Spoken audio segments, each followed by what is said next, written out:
महावीर यात्रा चालू होते या महावीर यात्रेबद्दल काय सांगाल, कसं नियोजन केलं यात्रेचं? यावर्षी महावीर यात्रा फेब्रुवारी महिन्यामध्ये भरत आहे. ही यात्रा निवडणुकी दरम्यानच भरत असल्यामुळं या ठिकाणी यात्रा पार पाडत असताना विना पोलीस बंदोबस्त यात्रा पार पाडावं लागत आहे.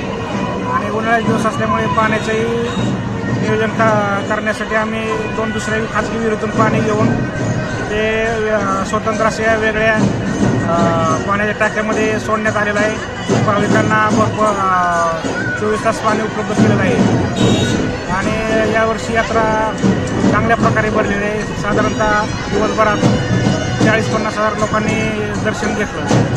महावीर देवस्थान ट्रस्ट, रुई ग्रामपंचायत आणि प्राथमिक आरोग्य केंद्र रुई यांच्या वतीनं भाविकांना यात्रेमध्ये थंडी, ताप, कुठल्याही प्रकारची जखम झाल्यास त्यांना प्रथमोपचार मिळावेत म्हणून मोफत प्राथमिक आरोग्य केंद्राचे कर्मचारी या ठिकाणी उपलब्ध आहेत.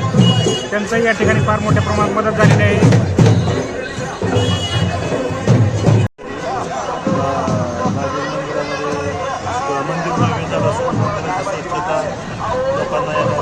लोकांना रांगा लावून दर्शन मिळेल.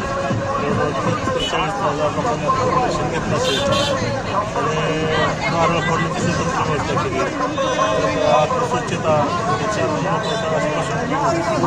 स्वच्छता ठेवून असा ते निवड टाकून काही नाही, स्वच्छतेचं थोडंसं चांगलं काम केलेलं आहे.